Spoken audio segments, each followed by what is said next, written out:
साथियों good morning. साथियों मैं आकाश पांडे अवध स्टडी पॉइंट में मैं आप सबका स्वागत करता हूं। साथियों करंट अफेयर्स का पोस्टमार्टम सीरीज, यह सीरीज आज से लागू है। साथियों 1 नवंबर 2022 आज के डेट से यह सीरीज नया सीरीज बनाया गया है सिर्फ आपके लिए। और साथियों अगर आप किसी भी एग्जाम की प्रिपरेशन कर रहे हैं, तैयारी कर रहे हैं, तो जितने भी करंट अफेयर्स आते हैं हम आपको विश्वास दिलाते हैं कि वो सारे करंट अफेयर्स आपको यहाँ से प्रतिदिन मिल जाया करेंगे। साथियों यह हमारी क्लास रोज सुबह 5 बजे आपके अवध स्टडी पॉइंट चैनल पर उपलब्ध होगी। साथियों आगे चलते हैं। जैसा कि 31 अक्टूबर 1 नवंबर के बीच जितने भी क्वेश्चन बन सकते थे आपके एग्जाम पॉइंट ऑफ व्यू से, वह सारे क्वेश्चन हम आपके समक्ष लेकर के उपस्थित हैं।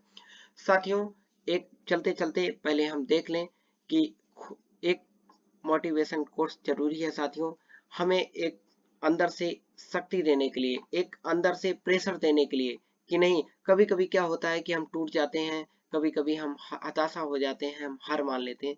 उसके लिए हमें एक मोटिवेशन के लिए जरूरी होती है कुछ ना कुछ लाइनें। तो साथियों ऐसे एक लाइन हम आपके लिए लेके आए हैं।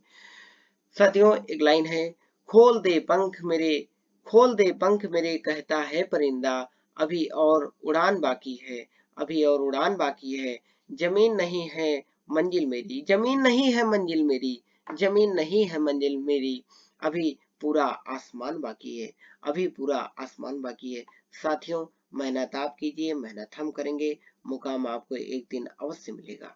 तो साथियों देर न करते हुए हम आ जाते हैं अपने पहले क्वेश्चन पे। साथियों आज हमारा पहला क्वेश्चन है, मोरबी हादसा हाल ही किस राज्य में हुआ? मोरबी हादसा हाल ही किस राज्य में हुआ? साथियों इसका सही आंसर बताइए, इसका सही आंसर क्या है? साथियों पहला option A Gujarat, option B Madhya Pradesh, option C Rajasthan, option D Karnataka. साथियों इसका सही आंसर है गुजरात। ठीक साथियों जैसा कि आप जानते हैं कि गुजरात की कैपिटल गांधीनगर है। क्या है? गांधीनगर। ठीक ये सब चीजें आप ध्यान में रखते चलिए, क्योंकि ऐसे ऐसे आपको कैपिटल और करेंसी भी याद होती चलेगी। ठीक है साथियों विश्लेषण की बात किया जाए तो मोरबी हादसा गुजरात के मच्छू नदी पर, किस नदी पर साथियों? ध्यान में रखते हुए मच्छू नदी पर, किस नदी पर हादसा हुआ है? मच्छू नदी पर हादसा हुआ है। मच्छू नदी साथियों आपको बताते चलें, जो ये मच्छू है, मच्छू ये मोरबी जिला में आता है। मोरबी एक गुजरात का जिला है। ठीक ये जो गुजरात प्रांत है, गुजरात प्रांत के अंदर मोरबी जिला है और उसी मोरबी जिले में मच्छू नदी बहती है। इसी मच्छू नदी के ऊपर एक तार वायर वाला ब्रिज बनाया गया था, जो पुल टूट करके इसी नदी में गिर गया। साथियों ध्यान रखिए कौन सी नदी है? मच्छू नदी है। और साथियों देखिए आप देख सकते हैं ये पिक्चर है, इसी पिक्चर में ये ब्रिज टूट गया है। एनडीआरएफ की टीम लगी हुई है बचाव राहत कार्य के लिए। बताया जाता है साथियों कि 100 से 150 लोगों की इसमें ब्रिज गिरने से, टूटने से मृत्यु हो चुकी है। तो साथियों आगे हम चलते हैं। साथियों क्वेश्चन नंबर 2 है, हाल ही में लौह पुरुष सरदार वल्लभ भाई पटेल की कौन सी जयंती मनाई गई? कौन सी जयंती मनाई गई? तो साथियों क्वेश्चन 2 में देखिए, A option A 142, option B 145, option C 147, option D 149। साथियों इसका सही आंसर है 147। क्या है साथियों? 147। साथियों इस क्वेश्चन में विशेष ध्यान दीजिएगा, इसमें कई पॉइंट ऑफ व्यू से, आपके एग्जाम पॉइंट ऑफ व्यू से क्वेश्चन बन रहे हैं। जैसे सरदार वल्लभ भाई पटेल को तो आप जानते ही हैं कि उनको लौह पुरुष के नाम से जाना जाता है, उनको सरदार कहा जाता है। साथियों आगे चलते हैं, बताते चलें कि सरदार वल्लभ भाई पटेल की जो जयंती है, सरदार वल्लभ भाई पटेल की जो जयंती है, इसे हम राष्ट्रीय एकता दिवस के रूप में मनाते हैं। किस दिवस के रूप में? राष्ट्रीय एकता दिवस के रूप में मनाते हैं। कब मनाते हैं? 31 अक्टूबर को मनाते हैं। ठीक आगे चलते हैं, एक चीज और बताते चलें, 1928 में गुजरात के बारदोली सत्याग्रह में उन्हें सरदार की उपाधि प्रदान की गई थी। कब की गई थी? 1928 के 1928 के बारदोली सत्याग्रह में उन्हें सरदार की उपाधि प्राप्त हुई थी। वह भारत के प्रथम उप प्रधानमंत्री भी थे साथियों, यह भी ध्यान दीजिए, वह प्रथम उप प्रधानमंत्री थे। क्या थे? प्रथम उप प्रधानमंत्री। साथियों आगे चलते हैं, अगला क्वेश्चन। स्टेच्यू ऑफ यूनिटी की जो बनी है मूर्त, यह सरदार वल्लभ भाई पटेल की ही बनी है। किस नदी किनारे बनी है? ठीक, यह सब चीज आपको ध्यान देना होगा। नर्मदा नदी किनारे बनी है। साथियों अगला क्वेश्चन है हमारा क्वेश्चन 3। क्वेश्चन 3 है, लूला डी सिल्वा किस देश के राष्ट्रपति बने हैं? लूला डी सिल्वा किस देश के राष्ट्रपति बने हैं?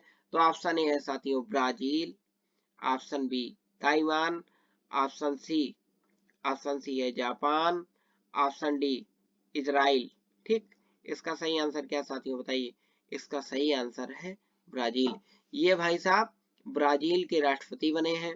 ठीक, इनका देख लीजिए पिक्चर में ये फोटो दिया हुआ है। ठीक, ये और बताते चले साथियों कि जो ब्राजील ये है, और ये विश्लेषण में देख लेते हैं, दक्षिणपंथी नेता है।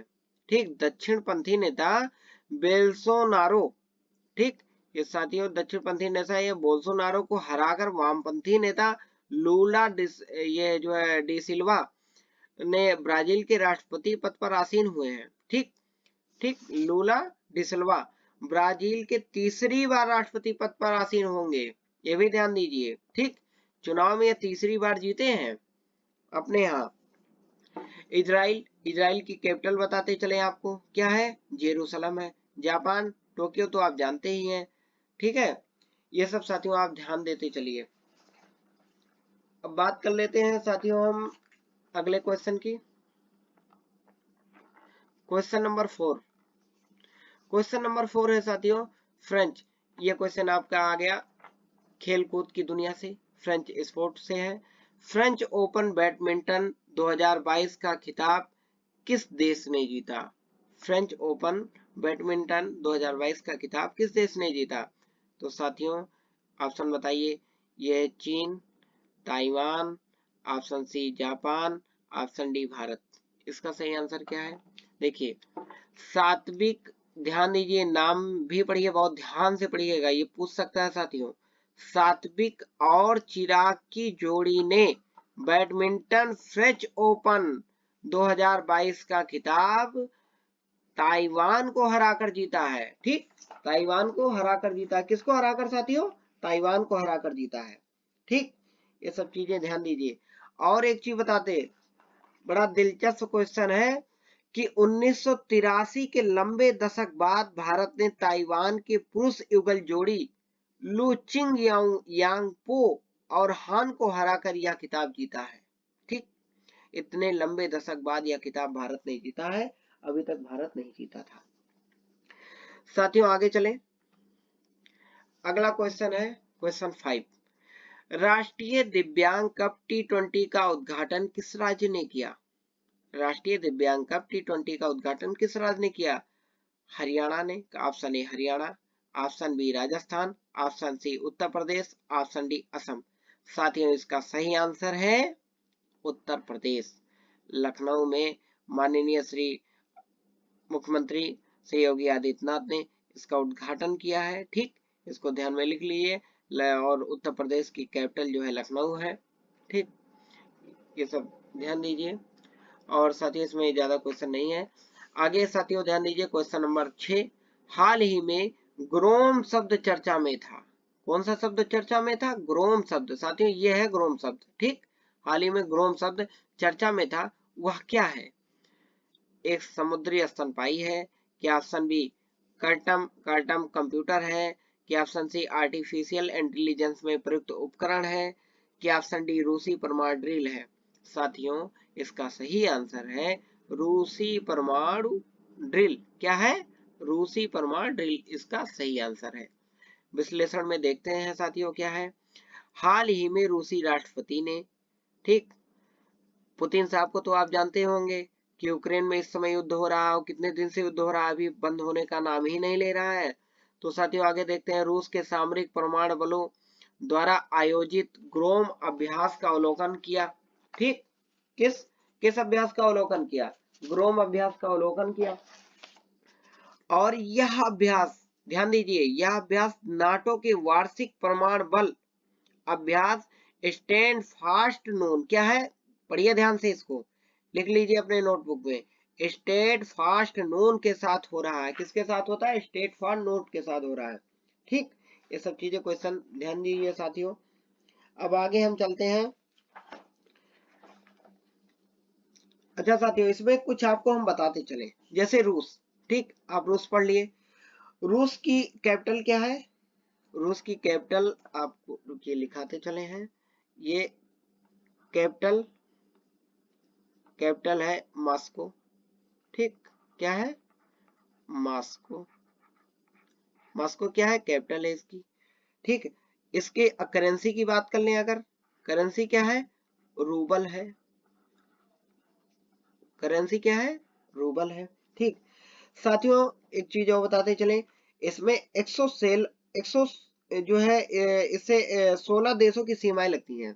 ठीक, रूस की जो है 16 देशों से सीमा लगती हैं, 16 देशों की सीमाएं लगती हैं, और एशिया यूरोप महाद्वीप में है। ठीक, जो हमारा रूस है, यह रूस भाई साहब जो है, यह हमारे एशिया और यूरोप दोनों महाद्वीप में है। ठीक, सबसे ज्यादा जमीन इन्हीं के पास है। राष्ट्रपति कौन है? Vladimir Putin. कौन है? व्लादिमीर पुतिन है। प्रधानमंत्री की बात की जाए तो दिमित्री, ठीक, दिमित्री मेदवेदेव है। कौन है? दिमित्री मेदवेदेव है। साथियों आगे बात करें, साथियों, तो विश्लेषण विश्लेषण हाल ही में रूसी राष्ट्रपति ने रूस के सामरिक परमाणु बलों द्वारा आयोजित ग्रोम अभ्यास का अवलोकन किया। यह अभ्यास नाटो के वार्षिक परमाणु बल अभ्यास स्टेट फास्ट नोन के साथ हो रहा है। साथियों आगे चलते हैं।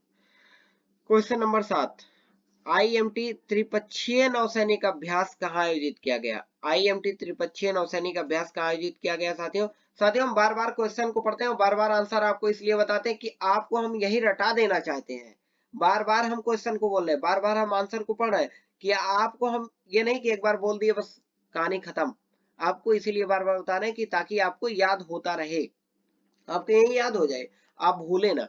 चलिए साथियों क्वेश्चन नंबर 7 देखते हैं। आईएमटी त्रिपक्षीय नौसैनिक अभ्यास कहाँ आयोजित किया गया? आईएमटी क्या है? आईएमटी त्रिपक्षीय नौसैनिक अभ्यास कहाँ आयोजित किया गया साथियों? तो ये ऑप्शन देखिए, question A Bharat, question B Mozambique, option 3 Tanzania, option 4 चीन। साथियों इसका सही आंसर है तंजानिया। क्या है साथियों? तंजानिया है। विश्लेषण देख लेते हैं साथियों।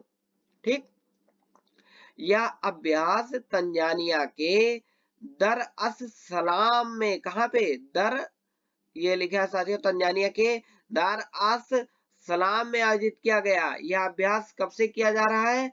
27 से 29 अक्टूबर 2022 तक चलेगा। ये देखिए आप पिक्चर में देख सकते हैं, ये अभ्यास चल रहा है, ये नौकायान वाला सब कुछ काम चल रहा है। यहाँ पे नौसैनिकों का आपस अभ्यास चल रहा है, जैसा कि आप देख भी सकते हैं। ठीक, आगे चलते हैं साथियों। आगे क्वेश्चन नंबर 8, क्वेश्चन नंबर 8 है साथियों, NDC synthesis, NDC synthesis report 2022 किस विषय से संबंधित है?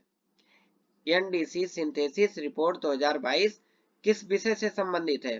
ठीक, blockchain data, option 2 mountain engineering, option 3 तेल अन्वेषण, ऑप्शन 4 पेरिस समझौता। साथियों इसका सही आंसर है पेरिस समझौता। क्या है? पेरिस समझौता। ठीक, क्या है?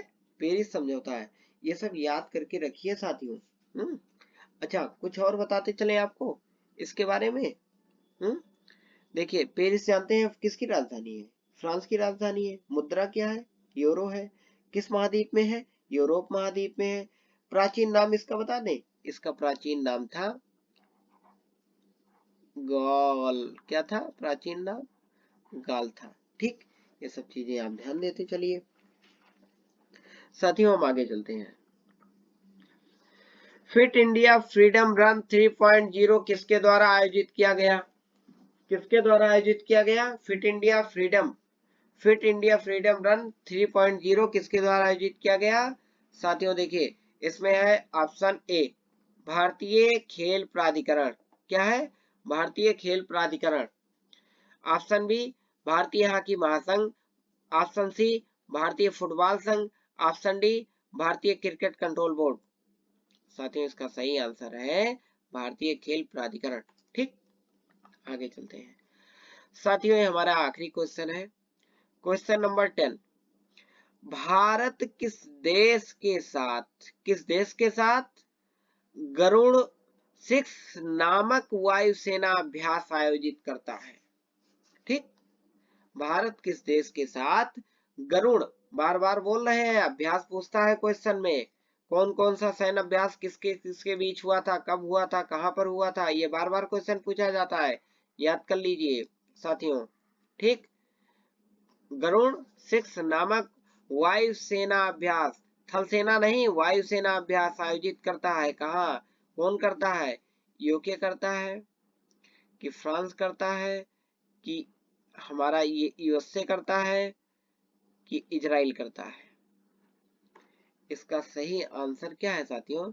इसका सही आंसर है फ्रांस। इसकी राजधानी क्या है? पेरिस। ठीक, आप जानते ही हैं। ठीक है, अब यूएसए की बात आ जाए तो वाशिंगटन डीसी है। ठीक, वाशिंगटन डीसी है। इजराइल की राजधानी की बात की जाए तो इजराइल की कैपिटल है जेरूसलम। क्या है? लिख देते हैं, देखिए जेरूसलम। क्या है? जेरूसलम है। यूके की बात कर लिया जाए तो यूके की राजधानी है लंदन। ठीक है, क्या है? लंदन। ठीक, हाँ ये सब याद रखिए साथियों, कैपिटल पूछा जाता है आपसे। विश्लेषण देख लें। भारतीय वायुसेना भारतीय वायुसेना और फ्रांसीसी वायु अंतरिक्ष बल गरुड़ 6 द्विपक्षीय अभ्यास में भाग ले रहे हैं और यह अभ्यास 26 अक्टूबर से 12 नवंबर तक वायुसेना स्टेशन जोधपुर राजस्थान में आयोजित किया जा रहा है। और साथियों सबसे इम्पोर्टेंट क्वेश्चन, यह 7वां संस्करण है। चौथा संस्करण है, यह 7वां संस्करण है। साथियों अगर आपको हमारा यह वीडियो आपको अच्छा लगा हो, ठीक, हम जो भी क्वेश्चन बनाते हैं हम यही चाहते हैं कि आपके एग्जाम पॉइंट ऑफ व्यू से ही वह क्वेश्चन रहे, फर्जी क्वेश्चन न रहे। ठीक, दिन भर में कई सुर्खियों में खबरें बनती हैं लेकिन जो वेरी वेरी इंपॉर्टेंट क्वेश्चन रहते हैं वही सारे क्वेश्चन लेते हैं। तो साथियों मुझे आशा है कि आप अच्छे से पढ़े होंगे, अच्छे से समझे होंगे। मैंने हर क्वेश्चन को 2-2 3-3 बार रिपीट इसीलिए किया है ताकि आपको याद हो जाए। तो साथियों हम यही चाहते हैं, अगर आपको वीडियो अच्छा लगा हो तो वीडियो इसी तरीके आगे भी आप देखते रहें और चैनल को सब्सक्राइब कर दें। वीडियो लेकिन अगर आपको अच्छा लगे तभी आप चैनल को सब्सक्राइब करें, लाइक करें। साथियों आपके लिए हम मेहनत करते हैं, आपके लिए मेहनत करते हैं और क्वेश्चन को ढूंढ के लाना बहुत बड़ी बात होती है। ठीक, तो साथियों बहुत बहुत धन्यवाद। आज का वीडियो यहीं पे समाप्त होता है। Thanks for watching.